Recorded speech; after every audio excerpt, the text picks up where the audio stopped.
Yeah, we are telling the telcos that they should make it as part of the corporate social responsibility. Yo, meet you, doc. The internet is, are they prepared to share their data with them? That's the question you should ask. No, listen. They're not me can say. Your data something account.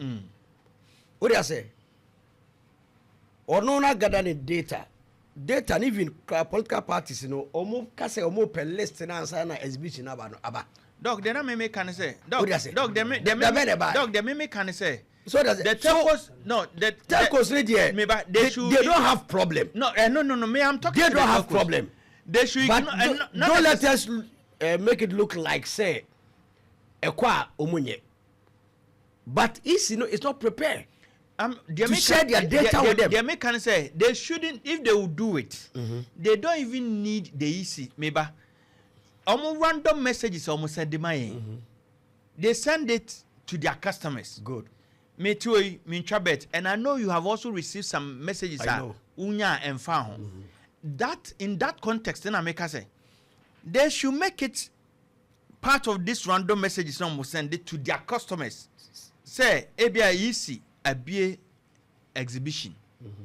So, we eligible voter, you can punch ABA *77*51# to check your validity of voting. And I say, ubetiako, baby, this is the data one farmer, you have sent it, and I said this in the context of democracy, any free, yet 250 pesos. And when a mamma say this, they shouldn't even be charging.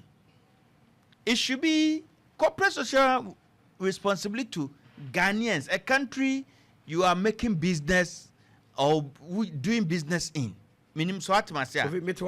But me no me challenge ni. Opemsuo. You say o can be nkuma no akanifa. Me challenge ni. Easy no. So they say. Enye wo mo ano mo call telecos for her. Eno mo ko shiaye. Say o come out with one short code a cut across. What was their bargaining power? What was their bargaining power? So Oma who say 50 pesos no. A challenge. Ambo bi kra no enye. Oh yana yema ye de adwuma show bi nsa. Also that person should think above the box. Also think above it. The mere first say 50 pesos. 50 pesos is not a chicken a year. Because it tells you. A top pure water. It's in the per se. Obi okwana obehwe ni data so kra no ni a friend say obehwe the phone so no ni airtime kra. So that person obere no why. It's right from the scratch, they should have bargained for it. Say, oh, mubet my yamaye for free. And I think say, be accepted. At times, negotiation skills is very important. The mere for say, yeah, your opinion does not mean say, Kotranomana, Bibia, they are passing on to citizens. Bibia, they are passing on to citizens. Budget for all this. Yeah. And now, I spoke of Kofi no. What do you say? Okay, I drink papa. But any pana or koye no. What do you say? Assemble no de koye. They all candidate, me support excellent. But they all kono. Assemble no de koye. For all you know, honestly, for all you know, Kwaku, and yes, this suggestion, Ukra Urizia, it might have eluded most people. Yeah. And no Buama, Ebikra Okai, to say the dog cooking. But he wasn't able to level it up. Say, what can we do? Yeah. Say, we don't brainstorm. You know, when you are brainstorming, nobody is right. But you say, you're brainstorming. We are now. You arrive at a decision. A boy in yeah, dear. Doc said, okay. Oh, work on women. I know say enka iPad. And a discussion, what was started? We are calling on the telcos. Political parties, other stakeholders, elections. You don't engage anybody. From myself and all of you, from all of us, we are calling all the telcos. especially when EC, together with them, have been able to come up with a short code. I'll be checking with details from the voters registration book. We are calling on the telco, say this shouldn't be charged. We know they are doing business, but I don't think this will go beyond their operations. It can't be a social responsibility to Ghanaians. This is our message. This is what we are sending it to them. Kofi, we need to ask this.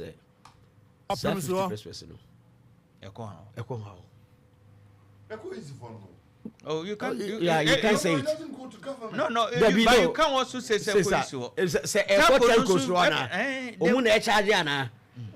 easy should come out and let us know. All these things. Oh, check and balances now. Yeah, can I know? That can be because you know, telecos no say you may know. You no more a delay a bar. So charge 50 pesos now.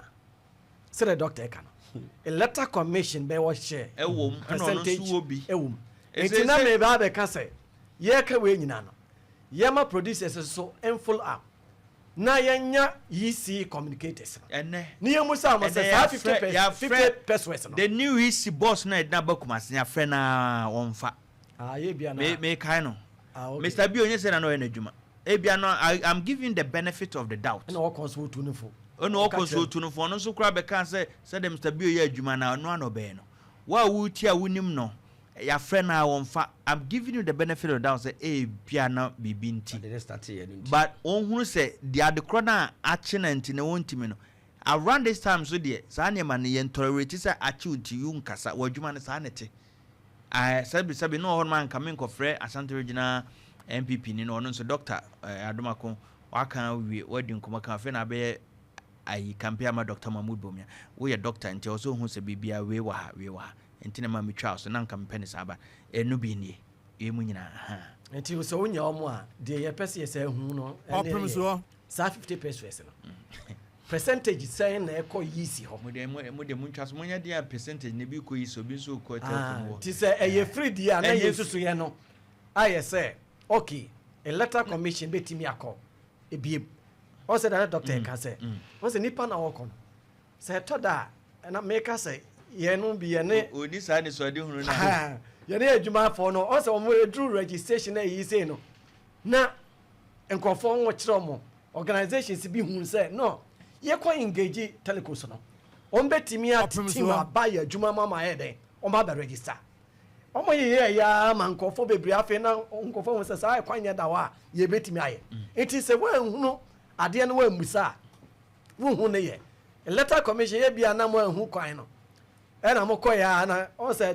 to da ja o so mo front no se aban mu ayi adwuma kuo ne de ya na consultation fee ne $100 ba no ye bia na mo kra mo koye woni mi so ono so kwa wono so percentage bi ntino won ko kan bibia be ye mo betimi aye ama ye free asem because koye mo nya ma ye free asem wono so ne share ye bia wanya dai wonya nti ya ka ho asem no ye hwese ye benya ho again by affirmation.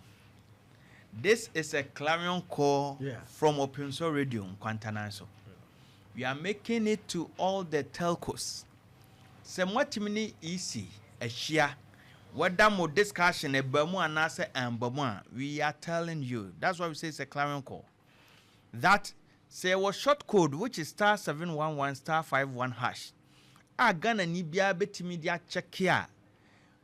What you are saying is that 50 pesos that I'm charging is unnecessary. You can do this to Ghanaians. This is a country you operate in, you do business in. It's just once in election time. You can say because they be a but wow, you can say country because they be any free no. You can't change. You can't check it be 3 times because truly we be anti. Unsa Ghana ni bi on ma.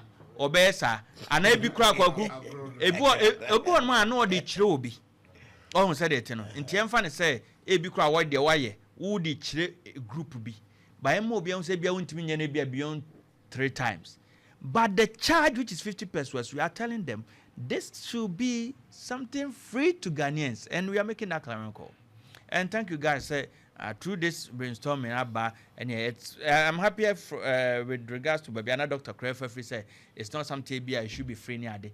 But we are telling them that this can be free because the time we send the random messages